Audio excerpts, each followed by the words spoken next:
नमस्कार साथियों, तो स्वागत है आपका हमारे ऑनलाइन स्टडी चैनल कुंवर स्टडी पॉइंट पर। तो दोस्तों, आज हमने बीएसटीसी एग्ज़ाम 2022 के लिए अति महत्वपूर्ण प्रश्नों की सीरीज शुरू की है, जो बीएसटीसी एग्ज़ाम के लिए बहुत ही महत्वपूर्ण प्रश्न है। इसलिए वीडियो को आप ज़रा भी स्किप ना करें, क्योंकि वीडियो आपके लिए बहुत ही हेल्पफुल होने वाला है। तो चलो वीडियो को शुरू करते हैं।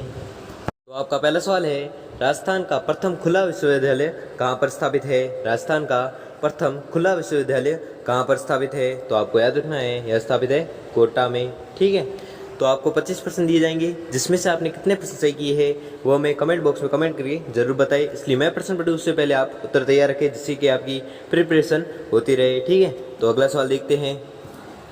तो अगला सवाल है कि राजस्थान का सबसे बड़ा कृषि फॉर्म कहाँ पर स्थित है? राजस्थान का सबसे बड़ा कृषि फॉर्म कहाँ पर स्थित है? तो आपको याद रखना है, यह स्थित है सूरतगढ़ में। ठीक है, सूरतगढ़ में राजस्थान का सबसे बड़ा कृषि फॉर्म स्थित है। अगला देखते हैं।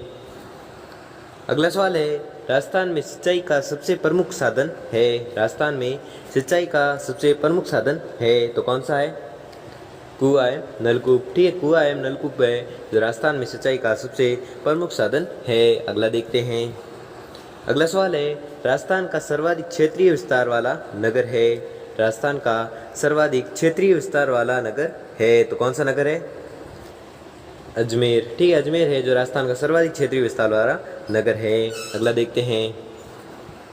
अगला सवाल है कि राजस्थान की सबसे बड़ी या सबसे गहरी झील कौन सी है? राजस्थान की सबसे गहरी झील कौन सी है? तो आपको याद रखना है, वह झील है नक्की झील। ठीक है, नक्की झील है जो राजस्थान की सबसे बड़ी सबसे गहरी झील है। अगला देखते हैं।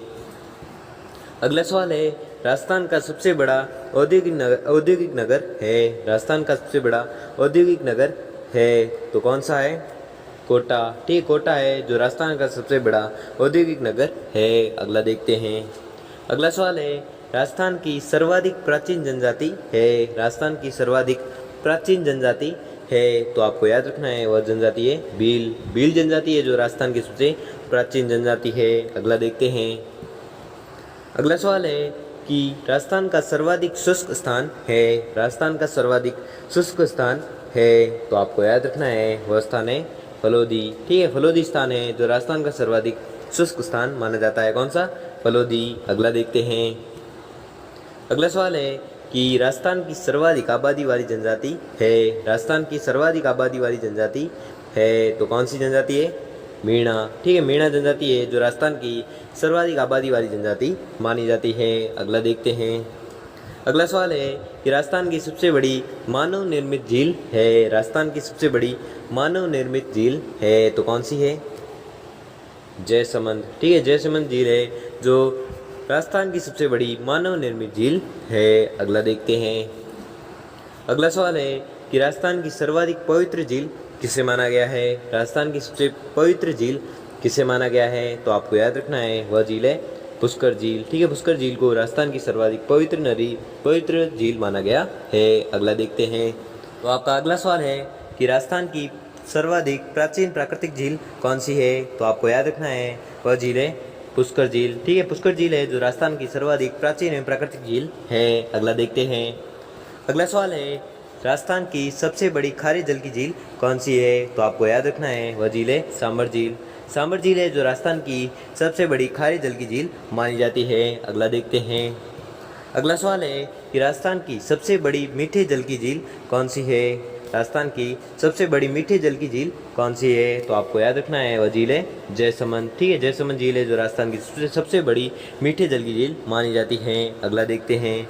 अगला सवाल है, राजस्थान का अबुल फजल किसे कहा जाता है? राजस्थान का अबुल फजल किसे कहा जाता है? तो आपको याद रखना है, यह कहा जाता है मूणोत नैणसी को। ठीक है, मूणोत नैणसी को राजस्थान का अबुल फजल कहा जाता है। अगला देखते हैं। अगला सवाल है, बागड़ के गांधी के नाम से किसे जाना जाता है? बागड़ के गांधी के नाम से किसे जाना जाता है? तो आपको याद रखना है, यह जाना जाता है भोगीलाल पांड्या को। ठीक है, भोगीलाल पांड्या को बागड़ के गांधी के नाम से जाना जाता है। अगला देखते हैं। अगला सवाल है कि राजस्थान में नवाबों की नगरी के नाम से कौन विख्यात है? राजस्थान में नवाबों की नगरी के नाम से कौन विख्यात है? तो आपको याद रखना है, यह विख्यात है टोंक जिला। टोंक जिला है जो राजस्थान में नवाबों की नगरी के नाम से जाना जाता है या विख्यात है। अगला देखते हैं। अगला सवाल है कि राजपूतों के नगरों और प्रासादों का निर्माण पहाड़ियों में हुआ था क्योंकि वहाँ शत्रुओं के विरुद्ध प्राकृतिक सुरक्षा के साधन थे। ठीक है, क्योंकि वहाँ शत्रुओं के विरुद्ध प्राकृतिक सुरक्षा के साधन थे। ठीक है, राजपूतों के नगरों और प्रासादों का निर्माण पहाड़ों में हुआ था क्योंकि वहाँ पर शत्रुओं के विरुद्ध प्राकृतिक सुरक्षा के साधन उपलब्ध थे। अगला देखते हैं।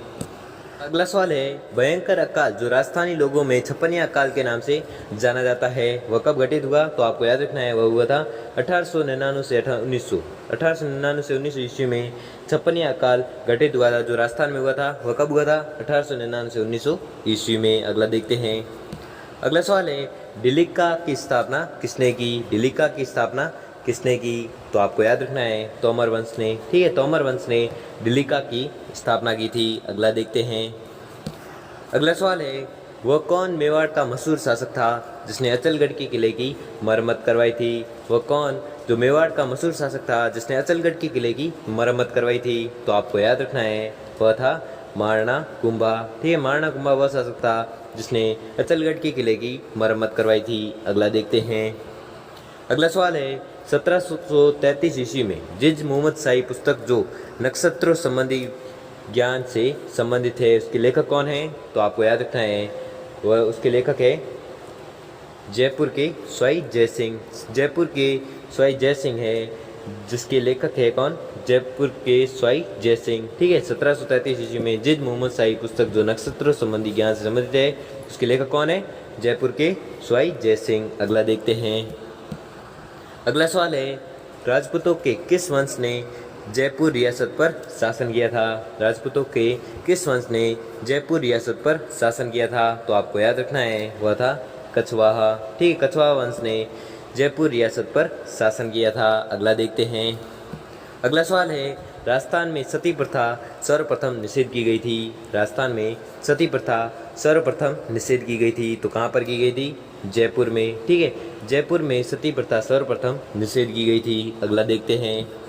अगला सवाल है कि राजपुताने के किस नरेश ने सर्वप्रथम कन्या वध रोकने का प्रयास किया था? राजपुताने के किस नरेश ने सर्वप्रथम कन्या वध रोकने का प्रयास किया था? तो आपको याद रखना है वह था स्वाई जय सिंह। ठीक है, स्वाई जय सिंह ने सर्वप्रथम कन्या वध रोकने का प्रयास किया था। ठीक है, तो दोस्तों आपको 25 में से कितने प्रश्न सही किए हमें कमेंट बॉक्स में कमेंट करके जरूर बताएं। और अगर आपको वीडियो थोड़ा सा भी अच्छा लगा हो आपके लिए थोड़ा सा भी हेल्पफुल साबित हुआ तो वीडियो को लाइक और चैनल को सब्सक्राइब करें। धन्यवाद।